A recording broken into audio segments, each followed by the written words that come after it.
সুপ্রভাত বন্ধুরা, সবাই তোমরা কেমন আছো? আশা করছি তোমরা সবাই খুব ভালো আছো এবং সুস্থ আছো। আমিও ভালো আছি। তোমাদের সবার সুস্থতা কামনা করে আমার আরও একটা নতুন ব্লগ শুরু করছি। আজকে হলো শুক্রবার এবং এখন বাজে সকাল 8:30। তো ঘুম থেকে উঠে ফুল তোলা হয়ে গেছে, জামা কাপড়গুলো মেলে দেওয়া হয়ে গেছে, চা খাওয়া হয়ে গেছে, বিছানা গোছানো হয়ে গেছে। হ্যাঁ দেখো, তো সমস্ত কাজ কমপ্লিট। এখন মেয়েকে বসিয়েছে যে পড়তে। ও যেহেতু স্কুল যাবে না, কালকে থেকে স্কুল পাঠাবো। শরীর এখন একটু কাশি হচ্ছে ওর, তো যার জন্য পাঠাচ্ছি না, কালকে পাঠাবো। কালকে একটু 2 ঘন্টা স্কুল হবে, তারপরে সোমবার থেকে যাবে। আর কয়দিন পর থেকে তো এক্সামই শুরু, তো যার জন্য পড়তে বসিয়েছি একটু। তো চলো, ওকে একটু লিখতে দিয়ে দিয়েছি। তো আমি এখন যাব রান্নাঘরে। হাজব্যান্ড আসলো বাজার থেকে, তো দেখি চলো কি বাজার করে এনেছে। হ্যাঁ দেখো, রান্নাঘরে চলে আসলাম। দেখো, বাজার থেকে ও কাঁচা কলা এনেছে, আরও সবজি এনেছে, তার সাথে এনেছে ওল আর এনেছে চিকেন। তো আমি ওলটা আগে কেটে নিচ্ছি। দেখো, ওলটা ভালো করে কেটে নিই। ওলের তরকারি করব আর চিকেন করব ভাবছি, এই রান্নাবাড়ি করব। তো যার জন্য আগে ওলটাকে কেটে নিচ্ছি। আর এই ওলগুলো তো খুব ভালো হয়ে থাকে, খুব তাড়াতাড়ি সেদ্ধও হয় এবং খেতেও বেশ ভালো ভালো লাগে। তবে দেশি ওলের মতো স্বাদ নেই। এগুলো সমস্ত চাষের কি বড় বড় সাইজের ওল। আগে আমাদের দেশি ওল বাড়িতে হতো, তার মতো কিন্তু স্বাদ কিছুই নেই। যদিও দেশি ওল একটু মুখ ধরে, কিন্তু আমাদের বাড়িতে না এক ধরনের ওল হতো, যে ওলটা খুব ভালো ছিল, টেস্টি ওল, মাখাও খেতে ওটাও ভালো লাগতো। কিন্তু এই ওলগুলোর অত স্বাদ পাওয়া যায় না। তবুও কী করা যাবে, খেতে তো হবেই। ওই যে দেখো, সবজি এনেছে, বেগুন, ঢেঁড়স, মিষ্টি কুমড়ো, টমেটো, তারপরে মেয়ের জন্য এনেছিল কেলক্স। তো ওগুলো সব ওখানে এনে ঢেলে রেখে দিয়েছে, তো ওগুলোকে আবার গুছিয়ে রাখতে হবে। আর হাজব্যান্ডের জন্য কেটে নিচ্ছি এখন সমস্ত সবজি। ও বলে রোজ রোজ সবজি সেদ্ধ দেবে আমার জন্য, তো ওর জন্য সমস্ত সবজি একটু করে কেটে নিলাম। পেঁপে, মিষ্টি কুমড়ো, ঢেঁড়স, পটল, এগুলো কেটে নিয়েছি, ওর জন্য সেদ্ধ দেব। তো ভাতে সেদ্ধ দিলে না ভাত থেকে তুলতে খুব অসুবিধে হয়, তো ওর জন্য আমি ভাতে সেদ্ধ দিই না। ডালে দিলে এক রকম হয়, আর ভাতে দিলে ভাত ঘেটে যায়, তো যার জন্য আমি প্রেশারে সিদ্ধ দিচ্ছি। প্রেশারে সিদ্ধ দিলে একটু জল জল হয় সবজিগুলো বটে, কিন্তু হাজব্যান্ড বলে আমার কোনো অসুবিধে নেই, ও খেয়ে নেবে। তো যার জন্য আমি প্রেশারেই ওগুলো সব সবজি সিদ্ধ দিয়ে দিলাম। আর দেখো, কড়াইটা চাপিয়ে দিয়েছি। এখন তোমার ওলের তরকারিটা করব। আর এনেছে চিকেন। তো চিকেনটা আমি ধোয়ার আগেই দেখো এইভাবে লেবু চিকেনের মধ্যে চিপে দিয়ে ভালো করে চিকেনটাকে এখন ভালো করে মেখে একটুক্ষণ রেখে দেবো। তাহলে চিকেনের যে একটা গন্ধ থাকে, সেই গন্ধটাও চলে যায় এবং চিকেনটা না খুব সফট হয়ে যায়, এবং ধুতে নিলেও চিকেনটা একদম পরিষ্কার হয়ে যায়। তো এইভাবে লেবু মাখিয়ে কিছুক্ষণ আমি চিকেনটা রেখে দেবো, তারপরে কিন্তু চিকেনটা ধুয়ে নেব। তো দেখো, এদিকে ওল এবং আলুটা ভালো করে ভেজে নিচ্ছি। ভালো করে ভেজে নিয়ে তারপরে মশলা টশলা দিয়ে এখন কষাচ্ছি। এই যে দেখো, রান্না করা আর গোটাটাই তোমাদের দেখালাম না। তো সকলেই জানো কিভাবে আমরা ওলের তরকারি রান্না করে থাকি সাধারণত। তো এখন তরকারিটা হয়েই গেছে, তো আমি এখন নামিয়ে নেব। আর এদিকে কয়েকদিন থেকে মেয়ের ঝোঁক হয়েছে সকালবেলা কেলক্স আর তোমার হচ্ছে পিডিয়াশিওর দিয়ে খাওয়ার। তো ভালোই হয়েছে, যদি খায় তো আমার একটু সুবিধে, চটজলদি এই মানে এটা খাইয়ে দেওয়া যায়। ও খেয়ে নেয়, আমি পিডিয়াশিওরটা করে দিই। আর ও দেখো পড়তে পড়তে তো বললো কি আমাকে ঘরেই খাবারটা এনে দাও, তো আমি ওকে ঘরেই এনে দিলাম। তো বসে বসে এখন খেয়ে নেবে। আর আমি রান্নাঘরে এখন চিকেনটা করছি। তো চিকেনের জন্য আগে দেখো আমি রসুনগুলো একটু থেতো করে নিচ্ছি, এই ইয়েটা দিয়ে, হামল দিস্তাটা দিয়ে কাঠের। রসুনগুলো যদি এইভাবে থেতো করে নিই না, তাহলে চিকেনে বেশ ভালো হয়, যেহেতু চিকেনটা খুব তাড়াতাড়ি সেদ্ধ হয়ে যায়। তো যার জন্য রসুনগুলো থেতো করে নিলে একটু সুবিধা হয়। আর এই কাঠের আমন্দিস্তাটা যে মানে থেতো টেতো করার জন্য বেশ ভালোই হয়। তো চিকেনটা দেখো কি সুন্দর ধুয়ে আমি পরিষ্কার করে নিয়েছি। আর বড় আলু ছিল না বাড়িতে, ওই জন্য ছোটো ছোটো আলুই চিকেনের জন্য ভেজে নিয়েছি। তো কি করা যাবে বড় আলু নেই। তো এই চিকেনটা সেদ্ধ হতে দিলাম, একটু আঁচটা কম করে চিকেনটা একটু ঢাকা দিয়ে রাখি, তারপরে একটু সেদ্ধ হলে কষাবো। আর ওদিকে ভাতটাও বসিয়ে দিলাম। তো আজকে এই রান্না হবে, চিকেন আর ওলের তরকারি। আর বেশি আমি কিছু রান্না করব না এই গরমে। আর চিকেন হলে কেউ কিছু খাবেও না, আর হাজব্যান্ড তো খাবে না, ওদের স্কুলে নাকি আজকে খাওয়া দাওয়া আছে, তো ওই জন্য মানে বাড়িতে খাবে না বললো। তো ওই যে শাশুড়ি মায়ের ওখানে ডাল হয়েছে, ডাল, ওলের তরকারি আর সমস্ত সেদ্ধ দিয়েছি। তো সেদ্ধ ওগুলো দিয়েও খেয়ে যাবে বললো। তো চিকেনটা শুধু আমাদের মা এবং মেয়ের জন্যই রান্না করছি। তো ঠিক আছে, তোমাদের সাথে আমার পরে দেখা হচ্ছে। এখনকার মতো আসি, সকালবেলা খাওয়া দাওয়া হয়নি এখনও, এখন 9:45 মতো বাজে। তো খাবো, মেয়েকে খেতে দিয়েছি তোমরা দেখলেই। তো আমিও খাওয়া দাওয়া করবো একটু পরে। আর আমি এখন সকালের জন্য একটু খেয়ে নিচ্ছি। আগে একটু কলা মুড়ি খেয়ে নিলাম, তারপরে দেখো এই যে ডিম সেদ্ধ এবং খেজুরের আমন্ড নিয়ে বসে পড়েছি। তো খেতে ভালো না লাগলেও খেতেই হবে, যেহেতু আমার গ্যাসের জন্য বাইরের কোনো খাবার খাওয়া বারণ, শুধুমাত্র কার্বোহাইড্রেটটা খাওয়া বেশি হয়ে যাচ্ছে। ভাত মুড়ি এগুলো তো সব কার্বোহাইড্রেট, তো শরীরে প্রোটিনটা খুব কমে যাচ্ছে। তো যার জন্য ডিম সেদ্ধ মানে খাওয়ার চেষ্টা করছি। আর খেজুরটা খেতে বলেছে ডাক্তারবাবু, যেহেতু আয়রনটা কম। তো আমার চিকেনও রান্না হয়ে গেছে দেখো।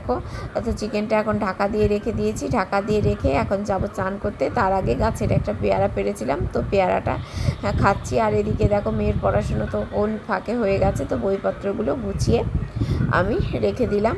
তারপরে স্নান টান করেছিলাম, করে দুপুরবেলা একটু শুয়েছিলাম। এখন তোমার সন্ধে হয়ে গেছে, তারপরে আর কোনো ভিডিও করিনি। সন্ধে হয়ে গেছে, এখন তোমার চাটা খাওয়াও আমাদের হয়ে গেছে। তো ফোন করলাম হাজব্যান্ডকে, স্কুল থেকে এখনও আসছে না কেন। ফোন করে শুনি যে ওরা সবাই মিলে সিনেমা দেখতে গেছে। তো আমাকে বলেনি, তো মাথাটা আমার গরম হয়ে গেল প্রচণ্ড। খানিকক্ষণের জন্য এতটা রাগ উঠলো যে আমাদেরকে না বলে না নিয়ে ওরা মানে কলিগরা মিলে সিনেমা দেখতে গিয়েছে। যদিও ইংলিশ সিনেমা, আমি অত বুঝবো না, মেয়েরও ভালো লাগবে না, ওই জন্যই বলেনি আমাদেরকে। তো যাই হোক, কিছুক্ষণ রাগ করে থাকলাম, তখন দেখলাম রাগ করে থেকে কোনো লাভ নেই। তো এই সময়টা নষ্ট না করে অনেক দিন থেকেই ভাবছি আলমারিটা গোছাবো, তো আলসেমি করে আর গোছানো হয়নি। তো আজকে ভাবলাম যে না, রাগ করে আর শুয়ে থাকবো না, আলসেমিও করবো না, আলমারিটাকেই গোছাই। তাহলে একা একা আর সময়টাও কাটছিল না, তাহলে কাজটা করলে সময়টাও কেটে যাবে আর আমার আলমারিটাও গোছানো হয়ে যাবে।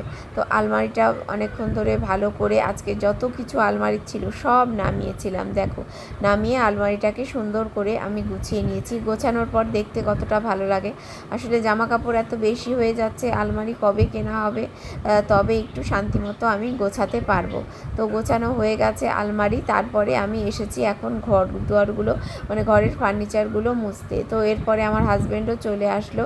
এখন রাত 8টা মতো কিন্তু বেজে গেছে, রাত 8টা। তো অনেক দিন ধরে ঘরের ফার্নিচারগুলো মোছা হয়নি। আর টেবিলের ওপর তো প্রচুর জিনিসপত্র থাকে, ওষুধপত্র, আমাদের ওষুধ, মেয়ের ওষুধ, তারপরে ঝুড়ি ব্যাগটা মানে তেল, শ্যাম্পু, ফেস ওয়াশ, মানে অনেক কিছুই থাকে এই তোমার টেবিলটার ওপরে। তো সবগুলোতে এত ধুলো পড়ে গেছে, যেহেতু অনেক দিন থেকে মুছতে পারিনি। আমারও শরীর খারাপ চলছিল, তারপরে মানে আলসেমিতে ধরেছে, মানে করতে ইচ্ছে করে না। আর একবার যখন কাজের মানে মন দিয়ে দিই যে না আজকে আমি করবই, তখন মানে জোশ এসে যায় কাজ করতে করতে। তো আজকে যেমন হচ্ছে, না আমি আজকে করেই ছাড়বো। তো এই ওষুধগুলো কিছু যখনই ঘর পরিষ্কার করি তখনই কিছু পরিমাণে ওষুধ ফেলে দিতে হয়, যেগুলো ডেট এক্সপায়ার হয়ে গেছে। বিশেষ করে মেয়ের তো ওষুধ প্রচুর ফেলে দিতে হয়, যে কোনোটায় ওষুধ খোলাই হয়নি এরকম ওষুধও অনেক ফেলতে হয়। যেহেতু আমি ঘরে সবসময় ওষুধ রাখি, না রাখলে মানে একটু টেনশন হয়। বাচ্চার ওষুধ সবসময় ঘরে মজুত রাখি। তো এই ঝুড়িটার মধ্যে ওর ওষুধগুলো থাকে।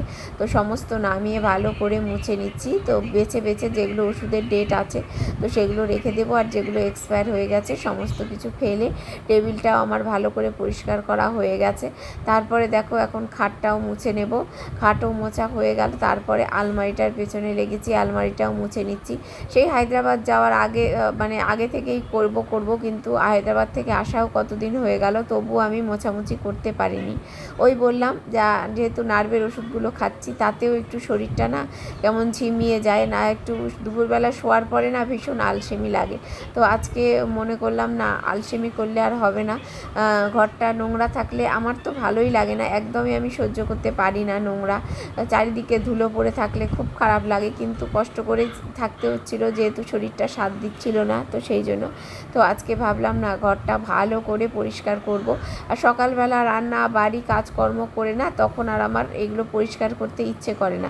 যদি রান্না বাড়িটা কেউ করতো তাহলে আমি সাইডে এই কাজগুলো করতে পারতাম, কিন্তু একা হাতে যেহেতু রান্না বাড়িও সব করতে হবে, সকালের খাবারও খেতে হবে, তখন না আর এই মোছামুছিগুলো করতে ইচ্ছে করে না। তো আজকে রাত্রেবেলায় দেখো আমি এই মোছামুছিগুলো কিন্তু করছি।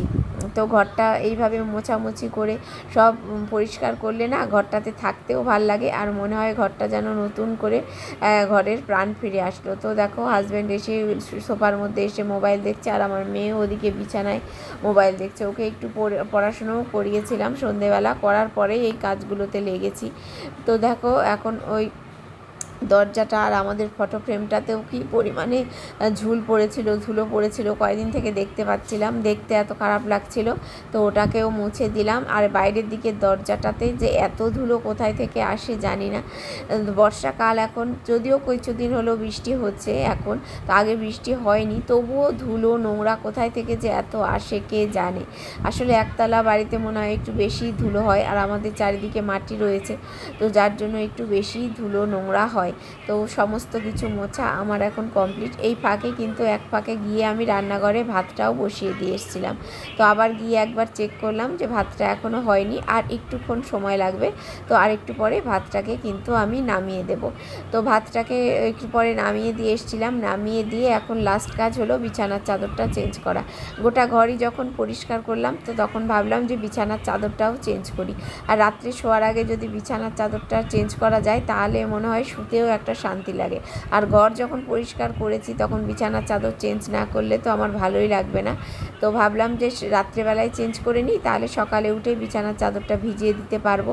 তাহলে সকালে মেয়ে এবং হাজব্যান্ড একটু দেরি করে ওঠে, সকালবেলা উঠলে রান্না বাড়ির তাড়া থাকে, তখন কখন ভেজাবো কখন কাচবো।